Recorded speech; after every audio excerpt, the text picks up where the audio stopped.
What's going on, Mitch's World?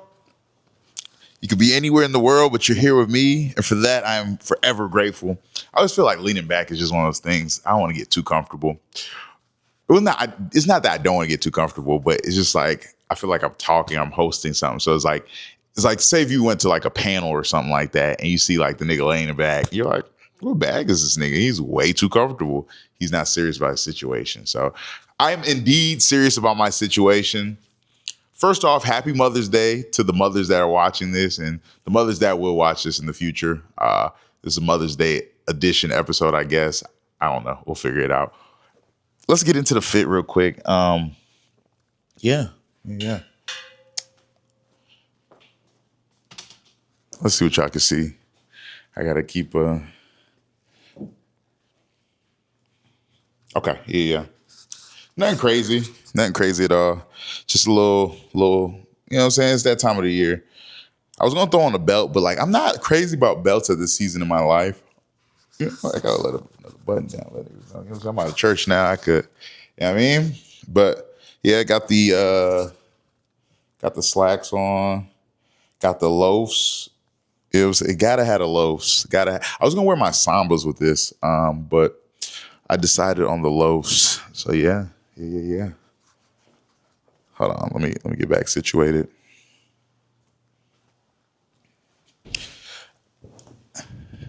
First off, we got I perfected my recipe. So I drink this, I just started adding beet powder, so I'm not gonna call it beet juice. But I drink this watermelon. It's watermelon, cucumbers, lemons, limes, ginger, and turmeric. And I started adding the beet powder. Now, I call it meat juice. And I'll be honest with you. So I saw an old head. He was online talking about this. And he drinks it for like, you know, he said he's been drinking for years and it helps with blood flow. But more specifically, like, you know what I'm saying? Like, whatever. We're grown. Like, you know what I'm saying? It's natural Viagra. I'll save you guys the details of what I was originally going to say.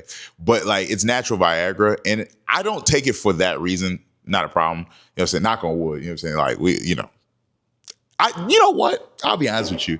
In my life, I want very few things. I'm a very simple person, right? The things I want, like I want to be able to take care of my family, first and foremost. I want to have a kept wife. She won't start off as kept. Matter of fact, just in case you're watching, she won't start off as kept, but you hold it down. The way I'm going to get on my feet, you won't have to worry about much in life. You know what I'm saying? Like, just be a helpmate. Help me. You know what I'm saying? But yeah, I want to be able to take care of my family, my wife in particular, because I'm team FTK. Fuck them kids. And what I mean by that is like, I value kids. I want a family. I want to invest in my children. I will invest in my children. But it's not going to be one of them situations where you divide me and my wife. You know what I'm saying? Like, I'm going to be team wife first and then kids second. Unless I shouldn't be. I don't know. But I want a kept wife. Like them kids. Because the thing about children, I'm a living example and so is my brother. Them kids going to get grown and they're going to live their own life. You know what I'm saying? And who going to be there? My wife, if they God willing. So definitely want to, I want to keep my wife, make sure she's take care of my family. I also want to, not even depending, but take care of my family. I want to get some money, like some real money. You know what I'm saying? And I know people say, oh, generational wealth is like, I want FU money. You know what I'm saying? Like type of money where I can knock at your door and like, throw an offer in your house. And you're like, oh, it's not for sale. I'm like, hey, I'll pay you this. Just go. You know what I'm saying? Like, get out of here. Scram. You know what I'm saying? So, but I wouldn't live like that, honestly, unless it's something I wanted and I see it right in front of me. Outside of that, I have my list of cars that I want. But the main thing, back to the beet juice, I want to be able to drop some D off for the rest of my life. Period. You know what I'm saying? Like, I just want to be able to like, hey, I can show up to the meat party whenever, like, that's why I work out now too. Like, I'm not thinking about like, yeah, okay, I look good. It is what it is. But it's not even so much about looking good. It's about feeling good too. Working the body, like the hips. I've started training different things. Like I train my hip flexors. It's not about me just coming in, pumping weight, woo, woo, in and out. Like I've started stretching more. I'm doing all the things to be able to make sure I can drop this meat off for the rest of my life. You know what I'm saying? So yeah. But that was a complete sidebar that took 4 minutes. Anywho, God is amazing. This week has been very, very fruitful. I'm back working. Woo! Round of applause. Yay. I'm off my sabbatical. All is well. And granted, like now working, I've never not worked. Like since I was 13, 14, I've always kept some flow coming in, some, you know what I'm saying, some money. Hold on a second. Let me take the top off the juice.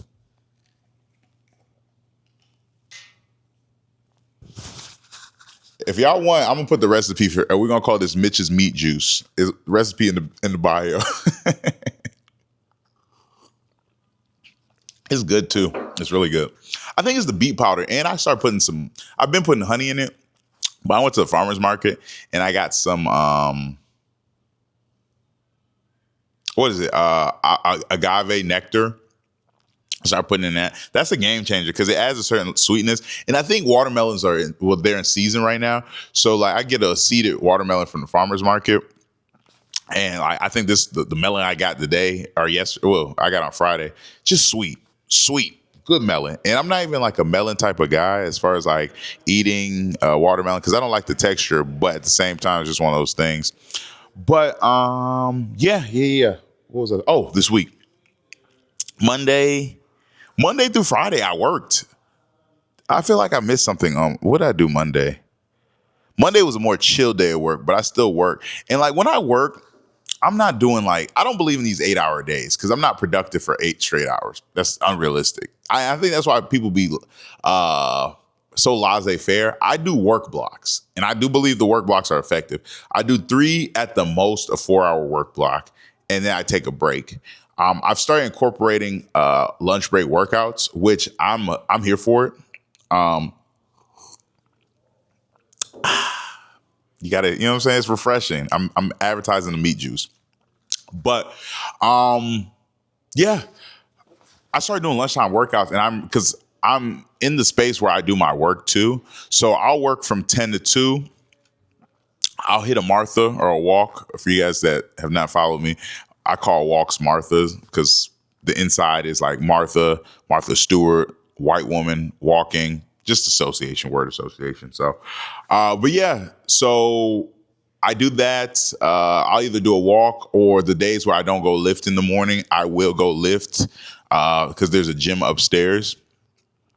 And it's really smooth, honestly, because it's like, yeah, you might be a little sweaty, but it's like using your time. And I'm not going to do an episode about time management because I'm actually going to talk about my mom for a little bit.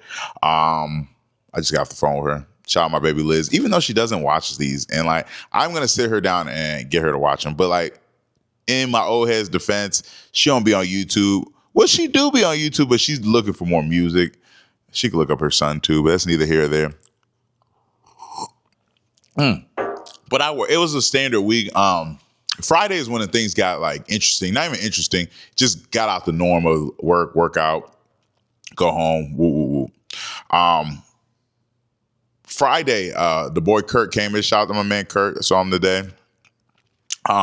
Kurt came into town, and so part of my church journey is when I first joined the church, I joined during group season. So my church does groups. So what group season is a 9-week semester. They're doing semesters where you can build community. And I think that's what really makes things effective because I am where I'm supposed to be. I've never been to a church that does anything like that. So we build community. But anyway, I joined a men's group, and that's where I found Mark and Kurt. And like, it really puts me like, those are guys that will, God willing, they'll be in my life for the rest of my life, just because we're building community. And I think you getting to see people like, for guys, like for the girls that watch this, guys have a harder time making friends. Like I have homeboys that I've seen you moving, especially after like high school. I've seen you. I'll use Will, for example. Will's a good example. Will and I worked together for like a year. Right before we ever started kicking, I see him, like dab him up, like what's good, my boy. But like for me to be like, yo, let's link, let's woo. Likelihood not high, and I don't know. That's me thing. I'm trying to get better because even now I see where guys will reach out to me and be like, oh yeah, we should link, we should connect. You know what I'm saying? Like I am a guy's guy at the end of the day. Like, yes, I do well with the ladies. That's neither here or there. That's God's gift. We'll take it. But like I grew up with men. I grew up with the guys. You know what I'm saying? I am one of the boys. That is what it is. Like I talk nigga knees. You know what I'm saying? I rock with the boys. It is what it is. And this is all on the no Diddy spectrum. Let's just throw that out there. Because I know there's a nigga right now like, yo, why is he going so hard for the boys? It's like, that's just, it is what it is. But the point I'm making, Mark and Kurt, they joined the church. I met them at group shooting. Their journey is their journey. But I met them at group, along with Tyler, and our relationship has built and grown since then. I've known them for 3 years now, and like these are adult friends. And when I say adult friends, like I got guys I've known my whole life. Day ones, I rock with them. These my people. But like I'm not saying I wouldn't necessarily choose these guys now. I would definitely choose these guys now. These are my brothers. But like Mark and Kurt are men I chose with a right state of mind. You know what I'm saying? Like I was in a different space in my life. I'm an adult. I was in my 30s. I know better. I do better now. You know what I'm saying? So for me to choose friendship with you is like I rock with these dudes. So we end up on the belt line, just grabbing a bite to eat, grabbing a little drink, nothing, just chopping it. You know what I'm saying? And we talk from time to time. Kurt has since moved to New York, and then Mark. Mark lives here, but it's like we link up for the games and stuff like that. But we speak like I've referenced this before. We speak weekly, so definitely one of the boys. So we linked up Friday, kicked it, caught a vibe. I ended up getting booted. Let me cut into the boots. I've gotten booted twice since I've been in Atlanta. First time, Buddy showed hella grace. Like he booted me, and I had just got back downstairs, and I was probably gone for like 5 minutes at the most. And I called him, and he was still in the car. He was still in the V, and he was like, "Yeah, I just booted you." He's like, "We get one boot. I don't know." He's like, "We take it off." We get one free, like, let go a day. So I'm going to let you go, with a warning. Yeah. Cool. Buddy on Friday wasn't with it. I'm kicking in game to him, like, I'm saying? Like, yo, my. And I was just really like 10, 15 minutes late. But he was like, yeah, we give a 15-minute grace period. And, you just missed it. Whoop, whoop. $75. I'm not tripping about the money. I'm glad I caught him while still in the parking lot. But it's more so principle. You know what I'm saying? Like, my nigga, let me slide, bro. And the thing is, the Beltline is a great attraction, but now it creates thousands of people are going to the Beltline every day. It creates a parking issue. Like, and the place I parked, my man's plugged me with a parking spot, but he wasn't answering the phone on this Good Friday. Ended up paying $75. But neither here nor there, I'm not tripping. Saturday, did the men's breakfast. I'll put the picture in my put the picture in here as well. Me, Kurt, and Mark didn't get a picture, but Coach had a men's breakfast at his house. Coach and his wife, Miss Danielle, they are my spiritual parents. So it's like I rock with Coach on a personal level, him and his family. So I did that Saturday, and one thing I provide perspective in any room I go to, because I'm not a yes man. I'm not a guy that agrees just to agree to get along. Depends on what we got going on, but like for the most part, you will hear my opinion on what I feel. And I'm one of those people. I'm also open to change, right? So it's like if you provide a perspective or opinion that is of value, and I find value in it, I'm not going to debate you on it. I'm going to be like, okay, I didn't think about that perspective, because your perspective is based off your vantage point, right? And your viewpoint on life. Because let's say you've been down here your whole life. You don't know what it's like to be up here. So you can only tell me how you see life from down here versus if I'm up here, I see life from up here. You get what I'm saying? So it's like, that's why I'm so open to taking people's viewpoints and perspectives, because your perspective is your reality. That's all you have is your reality. So it's like, you could look outside, but the sky is green. If you believe truly in your heart to heart that the sky is green, then the sky is green.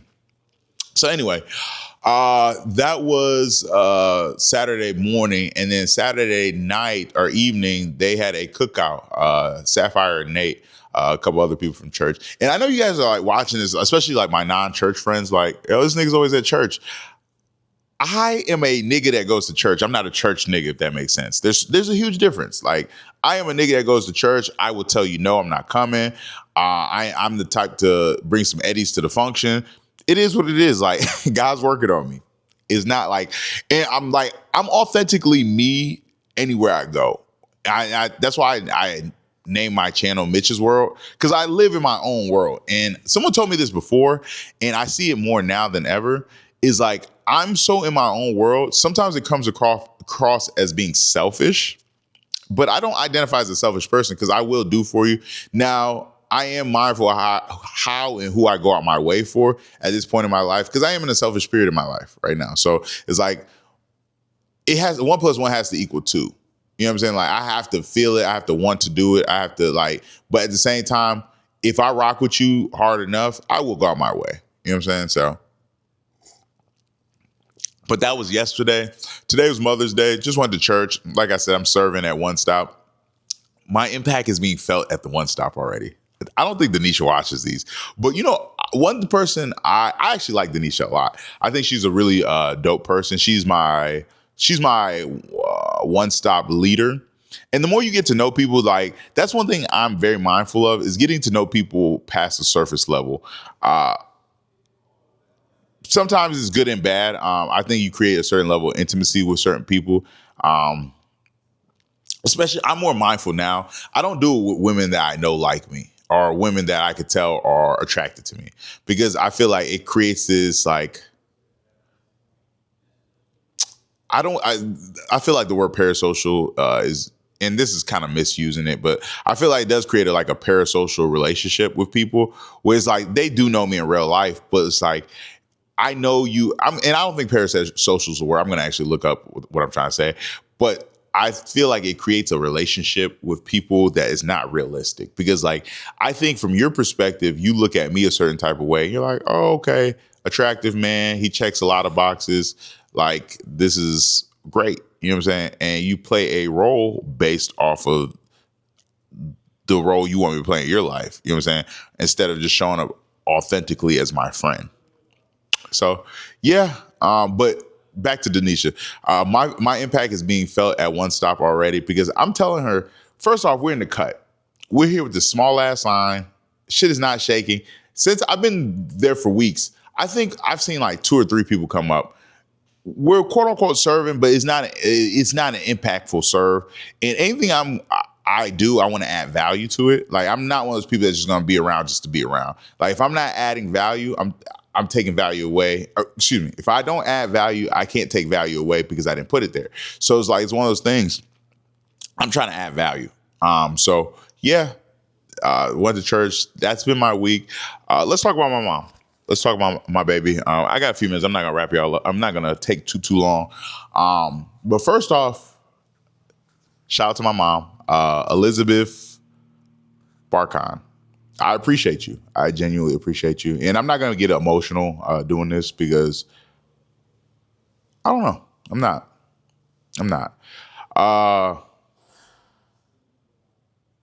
Yeah, I'm not. Okay.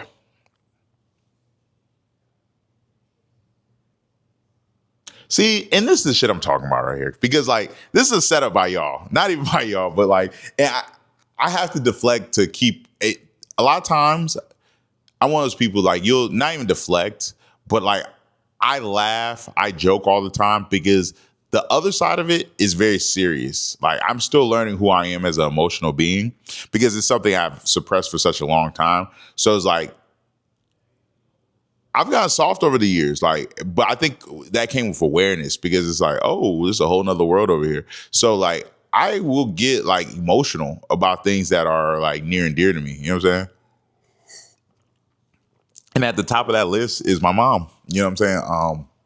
So I'll give you guys a quick little rundown. So my mother, she is the mother of my brother and I. Shout out to my boy. I'm gonna put a picture of us up here. Less than 10% remaining on the battery. Okay, so we'll make it quick. So my mom got a divorce for my father when I was like 3. So I was born in New York. I was raised in Detroit. She moved to Detroit because that's where her support system was. She has a sister in Detroit. So, going through a divorce is not an easy thing, especially as a woman, with two kids. And one thing I respect, my mom, my mom is my mom for a reason. Like my mom, she's super like, I get a lot of my personality traits from her, and I think it comes across a lot better in a man than it does in a woman. And I'm not saying this like anything wrong with my mom, but I feel like the same assertive. If you know me, like that assertiveness, that like taking charge, woo woo. My mom is the female version of that, and a lot of times I think from a woman's perspective, is not received well. From a man's perspective, they're like, I bet, like this is the type of man we need. And even then, some people aren't. They don't rock with it. Like a lot of people, they're very docile. They're very like, they get along to get along. And it's just one of those things like, I'm not like that. Like I will state my opinion. I will talk about the different things. And I get that from my mother, right? So anyway, mother moves us from moves us from New York to Detroit. Was raised in Detroit from the time I was 3 to the time I was 16. My mother did not play at all. My mother did not play. My mother did and now that I'm grown, I make great money. I make good money, like for a single man with no kids. Woo, I make good money now. A lot of my money goes to lifestyle, so like my travel, the things that I like to do, whatever the case may be, new hobbies, yeah.